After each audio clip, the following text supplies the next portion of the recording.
Okay, hello everyone, and welcome to part 6, new next round, of The Wonderful Wizard of Oz by Frank Frank Baum. Last time we left Dorothy and the Scarecrow, they had met the Tin Man, and today, for chapter 6, we are going to meet the Cowardly Lion. Before we start, here is the picture for the Cowardly Lion chapter.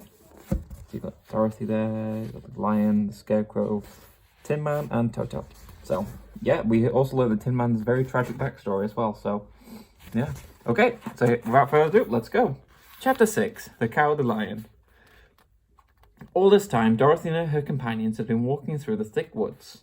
The road was still paved with yellow brick, but these were much covered by dried branches and dead leaves from the trees, and the walking was not good at all. There were few birds in this part of the forest, for birds love the open country where there is plenty of sunshine, but now and then there came a deep growl from some wild animal hidden among the trees. The sounds made the little girl's heart beat fast, for she did not know what made them, but Toto knew, and he walked close to Dorothy's side, and did not even bark in return. "How long will it be," the child asked of the Tin Woodsman, "before we are out of the forest?"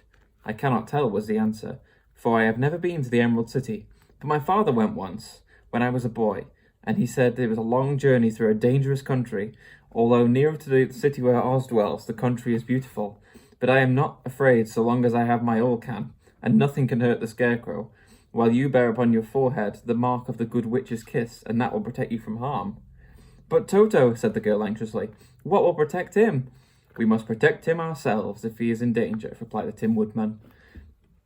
Just as he spoke, there came from the forest a terrible roar, and the next moment a great lion bounded into the road.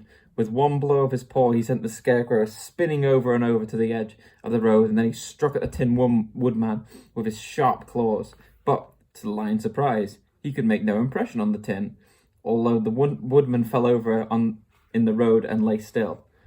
Little Toto, now that he had an enemy to face, ran barking forward toward the lion, and the great beast had opened his mouth to bite the dog, when Dorothy, fearing Toto would be killed and heedless of danger, rushed forward and slapped the lion on his nose as hard as she could, while she cried out, Don't you dare to bite Toto! You ought to be ashamed of yourself, a big beast like you, to bite a poor little dog." "I didn't bite him," said the lion, as he rubbed his nose with a paw where Dorothy has hit. "No, but you tried to. You are nothing but a big coward." "I know it," said the lion, hanging his head in shame. "I've always known it. But how can I help it?" "I don't know, I'm sure. To think of your striking a stuffed man like the poor Scarecrow." "Is he stuffed?" asked the lion in surprise, as he watched her pick up the Scarecrow and set him on his feet, while she patted him into the perfect shape again. "Of course he's stuffed," replied Dorothy, who was still angry. "That's why he went over so easily," remarked the lion. "It astonished me to see him whirl around so. Is the other one stuffed too?" "No," said Dorothy. "He's made of tin," and she helped the Woodman up again. "That's why he nearly blunted my claws. When they scratched against the tin, it made a cold shiver run down my back. What is that little animal you're so tender of?" "He's my dog, Toto," answered Dorothy.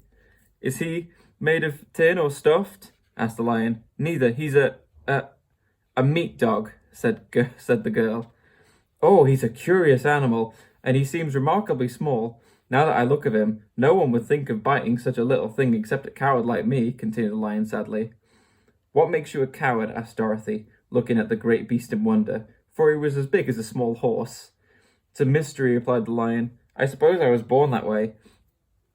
All the other animals in the forest naturally expect me to be brave, for the lion is everywhere thought to be the king of the beasts. I learned that if I roared very loudly, every living thing was frightened and got out of my way. Whenever I met a man, I've been awfully scared, but I just roared at him, and he has always run away as fast as he could go. If the elephants and the tigers and the bears have ever tried to fight me, I should have run myself. I'm such a coward, but just as soon as they hear me roar, they all try and get away from me, and of course, I let them go." "But that isn't right. The king of beasts shouldn't be a coward," said the Scarecrow. "I know it," returned the lion, wiping a tear from his eye with the tip of his tail. "It is my great sorrow, and makes my life very unhappy. But whenever there is danger, my heart begins to beat fast." Perhaps you have heart disease," said the Tin Woodman. "It may be," said the lion. "If you have," continued the Woodman, "you ought to be glad, for it proves you have a heart. For my part, I have no heart, so I cannot have my heart desire. Perhaps, said the lion thoughtfully, if I had no heart, I should not be a coward. Have you brains? Asked the Scarecrow. I suppose so. I've never looked to see, replied the lion. I am going to the great Oz to ask him to give me some, remarked the Scarecrow, for my head is stuffed with straw.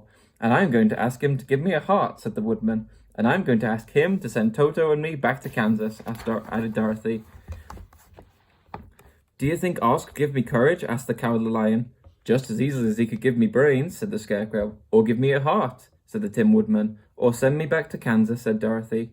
Then if you don't mind, I'll go with you, said the Lion, for my life is simply unbearable without a bit of courage. You are very welcome, answered Dorothy, for you will help to keep away the other wild beasts. It seems to be they must be more cowardly than you are if they allow you to scare them so easily. They really are, said the lion, but that doesn't make me any braver, and as long as I know myself to be a coward, I shall be unhappy. So once more the little company set off upon their journey, the lion walking with the stately strides at Dorothy's side.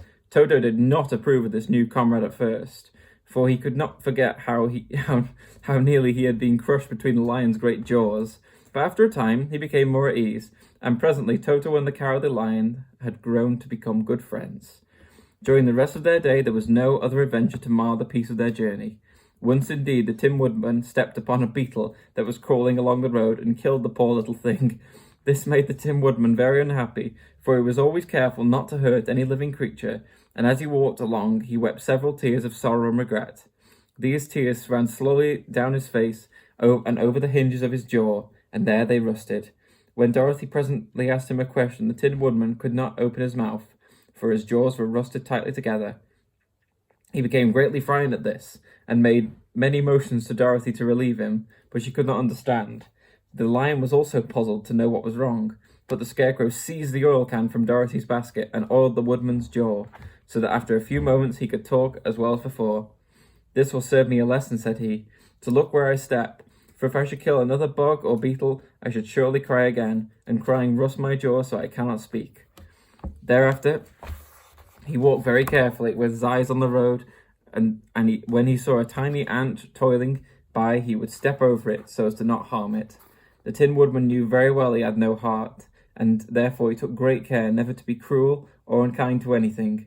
You people with hearts, he said, you have something to guide you, and never do wrong, but I have no heart, and so I must be very careful.